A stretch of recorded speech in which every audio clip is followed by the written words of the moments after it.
Well, good morning. Again, my name is Daniel Irwin, and I work for the Better Business Bureau of the MidSouth. And I am by no means an IT expert, but I do deal with scams pretty much all day long. And so we're going to be talking a little bit about artificial intelligence and the role that it's now playing in scams and what we're seeing, but more importantly, what we're going to see in the future. And then also how AI is going to help us prevent these scams too. It is not lost on me that I'm up here talking about AI, speaking on a podium that has a pencil sharpener. So, take that for what it's worth. Artificial intelligence, quickly, I think everybody knows what that is. I'm not going to waste any time by explaining what it is, but it's been around for a while. We're just utilizing it differently now. Some quickly pros of AI in the marketplace. I'm sure y'all all deal with this, but it's increased efficiency, right? AI makes things easier for us to do.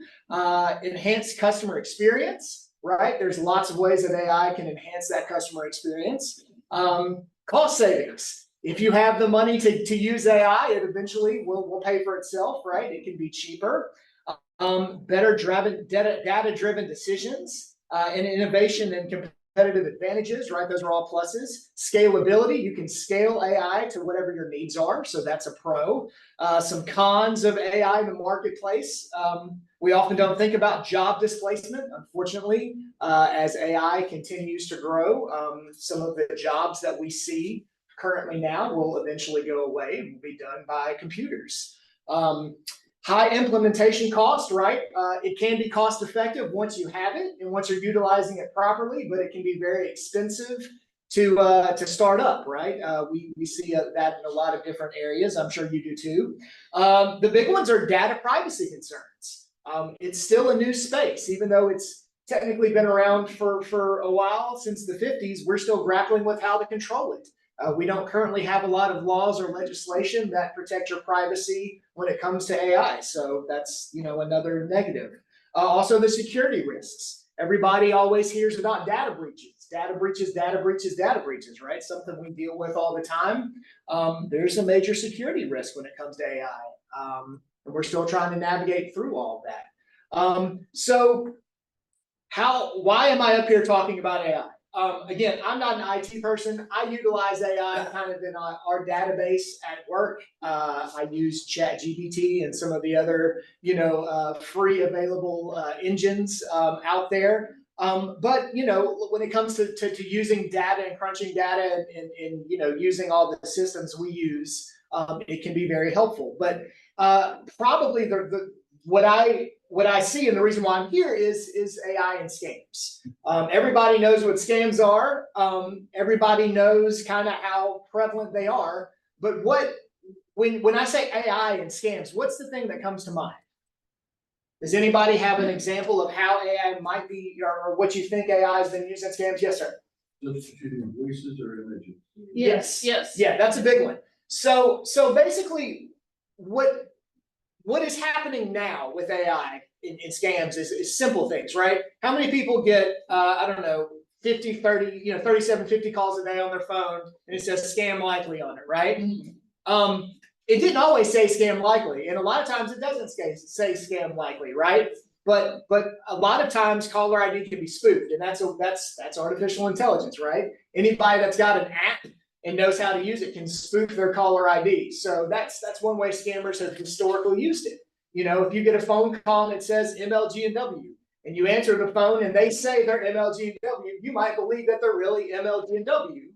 They're not. They're scammers. But right, it lends credibility because when you answer the phone, it says MLG&W on it, right? How many people get those phishing emails all the time, right? And it says they're from a certain business. We'll use Amazon because everybody knows Amazon. It says it's from Amazon, and you think it's from Amazon until you open the email and you realize the coloring's not right, or it's not really written like Amazon would write me an email, or it's saying that $900 was charged my Amazon account, but I don't even have an Amazon account, right?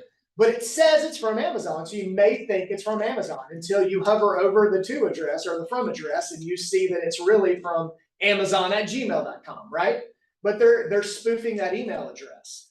Well, AI powered phishing, it's now becoming more of a thing. They're able now with artificial intelligence to send you an email or a text that looks exactly like it's from your bank, right? Or from a trusted company like Amazon. So they're kind of drilling down on how they're sending that stuff and mimicking it exactly like the communication would be from a bank or from a major company or a government agency. A good example of that might be the number one piece of advice we used to give people as to whether or not to know an email was fake or not was something called scammer grammar. And you know it when you see it, right? It's technically, it may be correct, but it's not how we speak, and they use a lot of extra punctuation, right? Yeah, and I think everybody knows what I'm talking about when you've seen those phony emails and, it's just scammer grammar. Well, AI is cleaning that up, right? No longer are you going to be just, able to rely on scammer grammar. And so AI is going to allow, and we're seeing this now play out, they're going to be more personalized, right? So the phishing emails and text messages and even phone calls you get are going to be tailored directly to you. A lot of what we've seen in the past has been auto-dialed calls, right? Have you ever gotten one of those phone calls and you accidentally answered it, and then you wait for a second, then you hear a really high-pitched boop, and then somebody on the other end starts talking? Okay, well, that's because that's an auto-dial call. That was and so they're just literally calling 10,000 people at once, and when you pick up, it's switching over to another person. So that's what we've seen. But again, they're going to be so they're just phishing, right? They're just phishing, and anybody picks up. But now it's more tailored to you. So when you answer that phone call and the person on the other end in a foreign country in a call center somewhere, switches over, they're going to be able to pull up all your information right then and there, almost like in a file, right? Because AI is going to be going through the internet and it's going to be taking your social media feed. And we always hear about data breaches, right? They're going to be taking all this information from that data breach that just happened. And so they're essentially going to have like a file on you. And so when they start talking to you, it's going to be a tailored pitch. And so we're starting to see some of that now. And I expect that to really explode in the future. Deepfake technology. We were talking, you mentioned that. Deepfakes are essentially AI generated videos or audio that look and sound like real people. Scammers are going to create or are creating fake videos and audio clips of executives, bosses, and family members asking for money or personal information. We see this a lot with celebrities, right? A lot of celebrities have been hacked or, there's videos out there of celebrities that aren't real. We're seeing this play out in the election season, right? We're seeing a lot of disinformation, but, you may see a certain political candidate say something that he didn't really say, right? We see that. So it becomes really hard to figure out what's real and what's not. From a scam perspective, something that we used to see a lot was called the grandparent scam. And that's where you get a phone call and, you get a phone call and the person on the other end goes, "Grandma, I'm in trouble." And you're like, "Grandma, Johnny, is that you?" And they're like, "Yeah, this is Johnny," And so, AI makes this more believable because, again, more personalized pitch, like the phishing. What we're seeing now is they're targeting people. And so as they're, yes, sir. It only takes a minute to a minute and a half for the sound bite to mimic your voice. It does. And on top of that, what they're doing is, let's say that you have grandkids, right? Well, they're going on your grandkids' social media feed and they know personal details, right, about your family. And so when they call, even if they're not mimicking your grandkid's voice, right, they still know all these details about it. So they're essentially using, that technology, but also the deepfakes, right? How many of us have videos of us on social media or post a clip or, something here, right? Like you're talking, it's going out over the internet, right? Essentially anybody could take that. And if they had the proper technology, they could make a deepfake of you. So we see that in like I said, the grandparent scam. But the other thing we see is people being sent, and this is happening now. We've actually had a couple of people contact our office about this. Luckily, it wasn't a very good image, but it was still concerning enough that it scared them, but people are getting sent videos of themselves saying things that they're not really saying. And then the pitch behind the scam is, look what we can make you do. If you don't pay us money in Bitcoin, we're going to do X, X, X, X, X with this video, right? And usually it has something to do with pornography or something like that. So they're using it to essentially blackmail people, right? This is going to go to all your client lists. We've hacked into your business systems. If you don't pay us X amount of money, we're going to send this or something similar to all of your clients, right? So they're using that as blackmail. As deepfake technology gets even better, we expect to see this more and more. Yes, ma'am. What is I know you're not a current government, but what is the government's policy doing to counteract this? Well, it's kind of, it's Wild Wild West right now, right? There's not a lot of protections. Luckily, a lot of the ones I've seen have been kind of, not too good, right? But there are some out there. But it just depends on who you are and how much effort they put into it.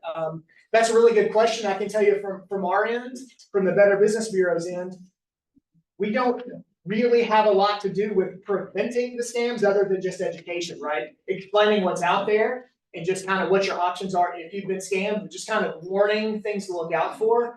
From the government's end, they're also, we'll talk about this in a second, but they're also using AI to combat AI. So there are elements of AI that can be good, but yeah, it's very concerning. And the short answer to your question is not enough is being done to combat this from the Better Business Bureau or from the government. So we're all kind of trying to keep up with this. Automated chatbots. This is something that has legitimate use, but also can make it really hard because you don't know whether you're talking to a person or not, and you don't know if you're really talking to who you think you're talking to.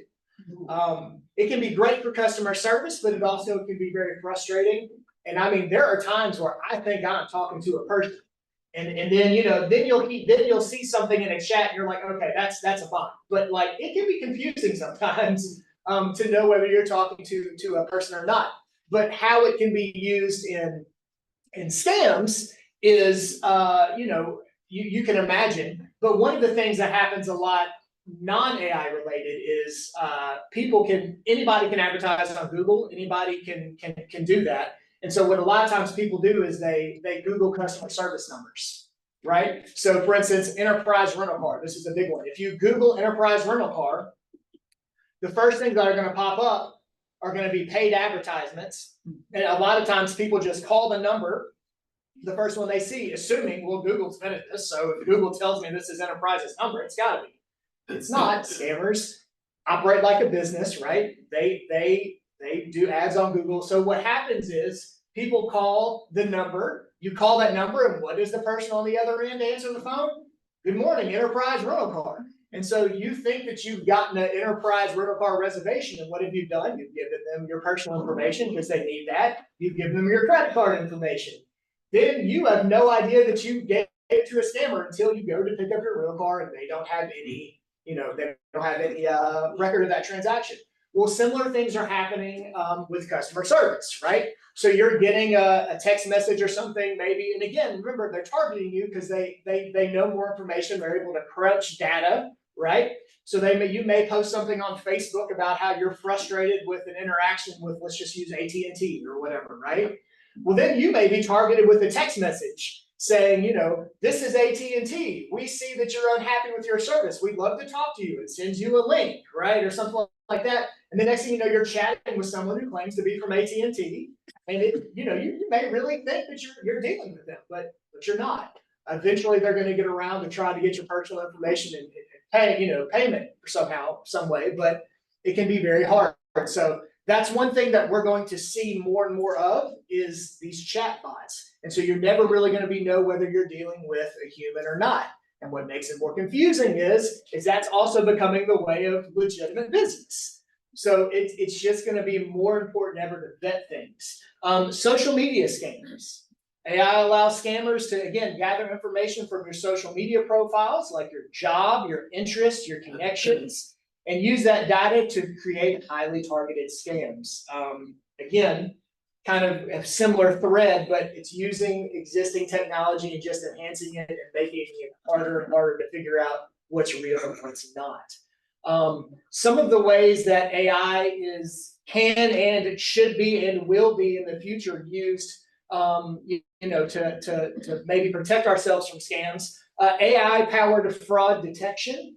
Many banks, credit card companies, and online retailers are using AI to detect fraudulent activities. AI can monitor your transactions and compare them to your usual behavior in ways that people can't, right? There are literally millions of bank transactions a day. A person can't monitor that. AI can, right? So if it's scaled to the right way, AI can monitor that. So it's kind of like AI combating AI, right?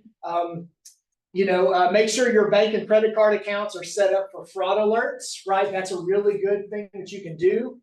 Again, that's usually AI contacting you, right? When you get a fraud alert, it's not a person, it's a bot usually, but that's a bot working for you. So you can set that up. AI and email filters. Luckily, just like scammers are going to be using AI, major companies are going to be using AI too to kind of up their game in terms of filtering out all that spam that we get. Also, that will also carry over to phone carriers, right? So hopefully they'll be able to use AI to catch all those foreign numbers that are being auto-dialed every single day. Quick side note, every time you answer a scam call, your number gets sold because they know it's a live number. And so you'll get more calls. You answer the phone. They know it's a live number. They sell it, right? And it never ends. Hopefully with AI, they'll cut down on some of that. So, I really expect that to happen soon. There's already different programs out there that are being tested through some of the major phone carriers and some of the major businesses out there that supposedly are going to kind of cut down on these calls. But that also goes for emails, right? If you don't know who's really sent you an email and you respond to that email, they're going to know that it's a live email address. You're going to get way more spam. So just vet everything unsolicited that you get and just be really careful clicking on links and answering calls from people you don't know. Yes, sir. Yes.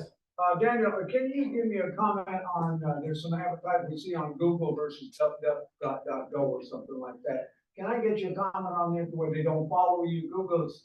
Yeah, so DuckDuck is one of the, if I'm not mistaken, one of the ones that is more secure, right? Probably a little more trustworthy, but you want to scroll all the way down, right? You just can't trust every single number. One thing in the example from that I gave earlier, Enterprise Rental Car, that one had kind of had some national attention to it, right? We had been warning about it. It had been going on. We had a couple of news stories about it. But if you just take that number and you Google it, right? So you take the number that you got from Google in the first place and you throw it in Google, it'll actually tell you pretty quickly where that number goes to, right? So you can just put in that number Google or scam, and you can find out pretty quickly whether that's a legit number, even though you got it from Google in the first place. But the best thing to do, since we don't have phone books anymore, is get a customer service number is correct, right? For instance, if you're trying to look for Amazon and call Amazon, good luck, you're not going to be able to. But if you were and you wanted to try, go to Amazon.com, right? Go to their actual physical website. Or if you're trying to get in touch with your insurance company, go to the website or call the number on the back of your card, right? But vet the numbers that you're calling and don't just rely on the internet to get them. I'm going to plug the Better Business Bureau right now. We are a great service. We understand that there aren't phone books, and a lot of times people we deal with are seniors that don't have access to the internet or are not internet savvy. So we literally have a database of just about every business everywhere. So if you need a phone number that you know is correct, you can give us a call. We actually answer the phones. We have 3 or 4 great operators that are just absolutely incredible. They answer phone calls every single day from 9 to noon, and then they shut the phones down for 30 minutes, and then from 12:30 to 3. And then you can always email us as well. But that's a service that we provide for free because we understand that sometimes people don't know how to get in touch with a business, and it can be very hard. AI-driven identity protection services. AI is really enhancing how we protect against identity theft. So that's a positive. Unfortunately, on the other side, AI is helping scammers, scam your identity. So it kind of washes out in a way. But it is being used. Services like LifeLock and Norton 360 use AI to scan the dark web for signs of identity theft before it actually happens. I know everybody hopefully has been paying attention to all the news on all the data breaches that have happened lately. Probably not, because we're so desensitized to hearing about them, because we hear about them so often, but you really should be taking that seriously. Yes, ma'am. So what do you do when you get a notice like your information's on the dark web? Well, everybody's information is on the dark web right now. Yeah. The most recent one, that data breach, literally affected just about everybody that has a social security number. So there are a couple of things that you can do, right? You just have to be more cautious and more careful. I hope everybody understands that there are some benefits of paying a service, right? They're proactive and they can send you alerts, and it makes it easier at the end of the day if you are a victim of identity theft to kind of get your life back. But a lot of that stuff you can do for yourself for free. Probably the best thing you can do is just be constantly checking your credit report. And as soon as you see something on your credit report that's not accurate, dispute it immediately. And also just kind of like behaviors, right? If you're used to getting paper statements in the mail and then one day you stop getting them, okay, I need to call in and see that, because I don't remember asking to stop get paper statements. It could be that someone has asked on your behalf that you don't know, hey, I don't want paper statements anymore, right? Someone you didn't authorize, or it could be that the company just doesn't send them anymore. But that would be a change in behavior and something to investigate. Yes, sir. Yes, sir. I was just gonna say, I use Credit Karma, Yeah. and they're really good about sending notices, particularly about data breaches. Yeah. But I mean, basically, I set up a reminder in my phone every week. I just pull up Credit Karma and see what credit cards they're showing in my Yeah. accounts. Yes, ma'am. Okay, so there was an article either in the Commercial Appeal or the Memphis Business Journal that was saying to prepare to protect ourselves in our bank accounts, HELOC account, home equity line accounts, and all that we needed to tell our bank that to notate on there that no transactions are to take place unless we come into the bank in person. Yeah, and that's a really good thing to do. I've heard people doing that. I'm assuming most banks would probably honor that, right? But that's a really good thing to do. I did it because they were showing how the artificial intelligence can spoof your voice, calling your banker to say, hey, I want to take out, $50,000 on my equity line. And there's just some, and like I said, the paper statements is something you can do. Also, if you start to get somebody else's mail on a regular basis, that is a major sign that someone is maybe not taking your social security number, but is using your address, right? Once, okay, right? I spoke to a woman the other day that figured out her identity was stolen, and she's dealing with a mess. And, she didn't see the red flags at once, but, when we were talking, she's like, well, I've been getting somebody else's mail for the last year. And, she just didn't think anything of it, because, we all know the post office isn't at its best these days, right? Everybody knows. So things happen, but yeah, she had started getting somebody else's mail or mail addressed to somebody else at her house. And, she didn't think anything of it. It wasn't every day at first, right? It was occasionally. But then she said for the last 6 weeks, she was getting mail every week for somebody that didn't live there. And she was just, forwarding it on or putting it, saying, does not live here, and sending it back to the post office. But that's a huge red flag that something's wrong, right? So just little changes like that, you need to investigate. Some things that you can do, stay informed with AI alerts, right? Sign up for alerts when you can. The earlier that you detect these kind of scams, the better. Using AI to strengthen your passwords. It may seem counterintuitive, but there are a lot of really cool AI generated password apps out there that you can use that not only would generate a very good password that would make it hard for AI, which is ironic, you're using AI to defend against AI, but right, that's very specific, and it'll also remember it for you, right?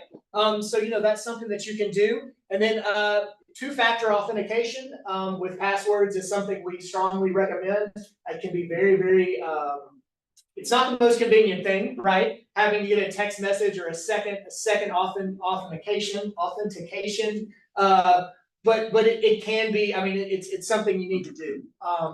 We strongly recommend that. Yes, ma'am. Two things. One is I've heard that sometimes when scammers call them, they start asking questions.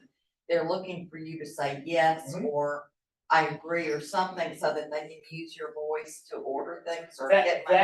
That is something and that's why we say, right, if you don't recognize who's calling you, or if you didn't initiate the contact, don't engage.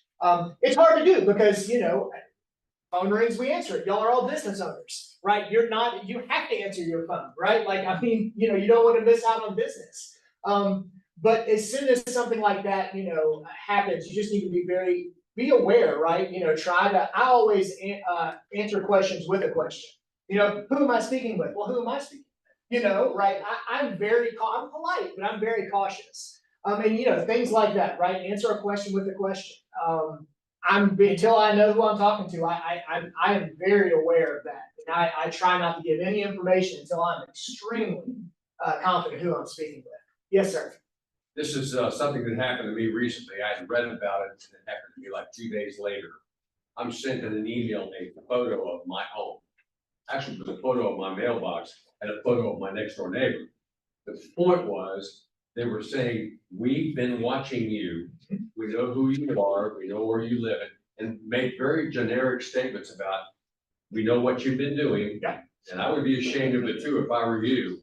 And photographs, we got video, we've been watching. We call that sextortion, is what it's called. Oh, yeah, definitely, so. And let me guess, they wanted you to go to a Bitcoin ATM and pay the money, Well, right? they didn't go that specific other than you need to pay me. Right.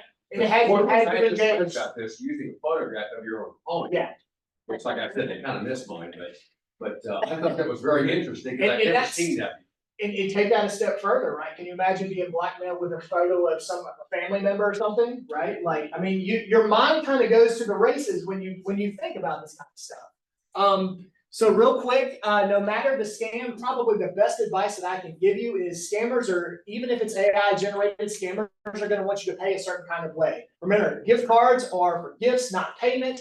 That is a telltale sign you are dealing with someone untoward. If anybody asks you to pay via gift card, that is a scam every single time. No legitimate company takes that as a currency. Also, Bitcoin, right? Crypto is a no-no. Anybody that's telling you have to pay by crypto, certainly no legitimate business is going to direct you to go to a cryptocurrency ATM. Also, Cash App. You should only Cash App or use peer-to-peer payment methods to people that you know. That's not really meant for business purposes. I mean, some businesses use it, but they're going to use other methods. If you're dealing with someone you've never met before, or you're dealing with an online business, you have way more protection with a credit card than you do a debit card. With a credit card, it's super easy to dispute a charge, and it's not your money, right? So you're not being penalized while you're disputing the charge. Again, you should always look how people are telling you to pay. If they say the word gift card or cryptocurrency, walk away. It is a scam. So I think I did that in under 20 minutes. So. If you have any questions or comments, anything, you can always contact us at the Better Business Bureau, and thank you for having me. Thank you.